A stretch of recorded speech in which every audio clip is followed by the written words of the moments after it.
Salam sejahtera dan selamat datang sekali lagi ke channel ini, Currency MY. Untuk video kali ini kita akan ulaskan satu artikel yang telah ditulis oleh Terence Fernandez, Group Editor di Chief Big Boom Media dan diterbitkan di Scoop.my.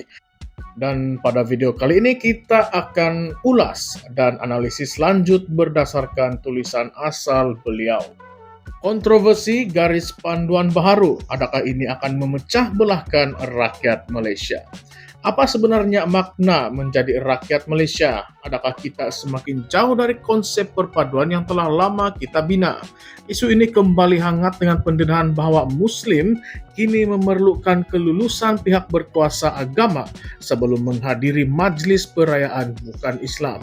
Perkara ini bukanlah sesuatu yang baru, tetapi kemas kini terhadap garis panduan yang telah wujud sejak tahun 2005.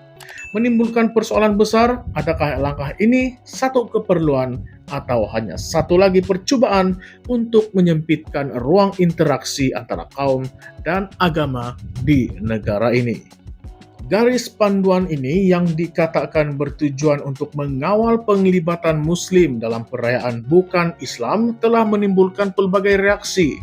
Menteri di Jabatan Perdana Menteri Hal Ehwal Agama, Senator Datuk Muhammad Naim Mokhtar, dalam jawapan bertulisnya kepada Ahli Parlimen Permatang Pauh Muhammad Fawaz Muhammad Jan, menjelaskan bahwa pihak penganjur perlu mendapatkan kelulusan pihak berkuasa agama Islam sebelum menjemput Muslim ke majlis perayaan.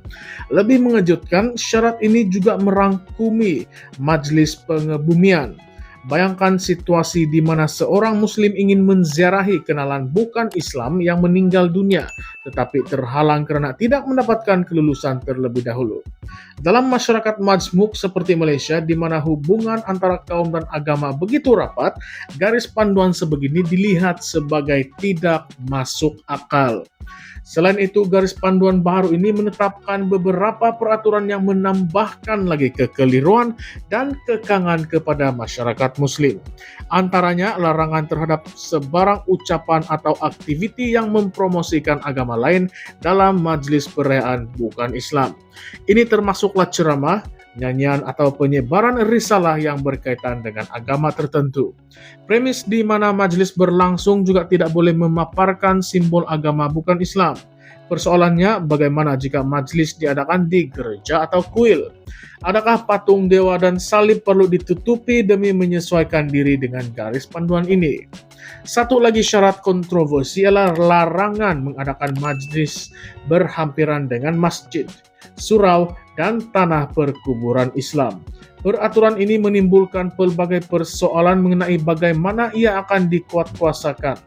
Adakah ia bermaksud bahwa kawasan kejiranan yang mempunyai rumah ibadat pelbagai agama berdekatan tidak boleh mengadakan sebarang majlis yang melibatkan Muslim?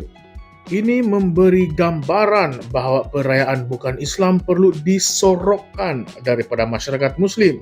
Seolah-olah kewujudan mereka ini mengancam akidah umat Islam.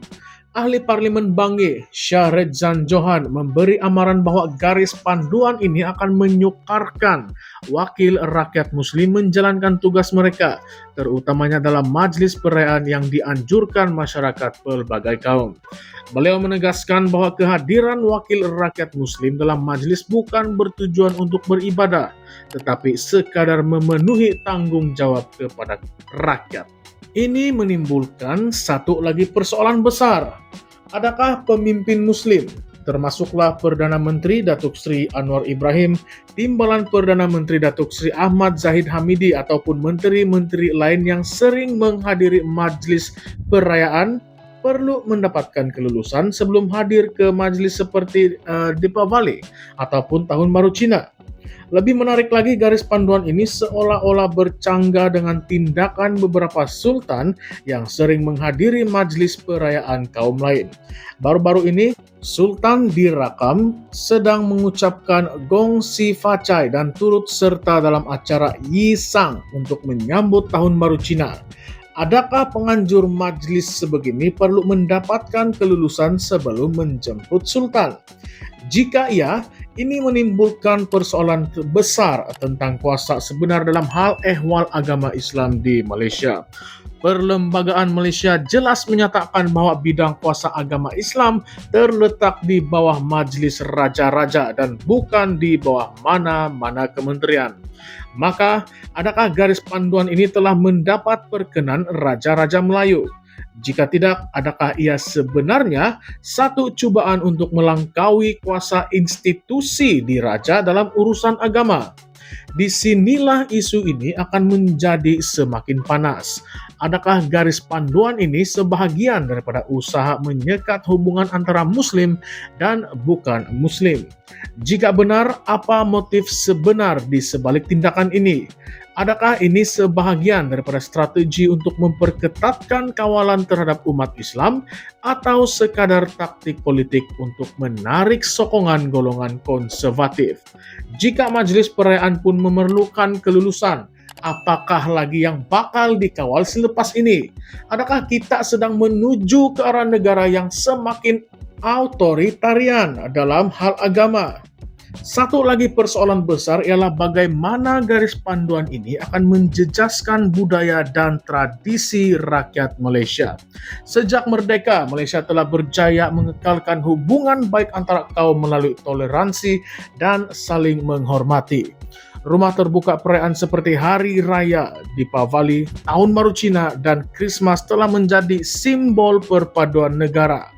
Namun dengan garis panduan ini, adakah konsep rumah terbuka akan menjadi eksklusif hanya kepada bukan Muslim?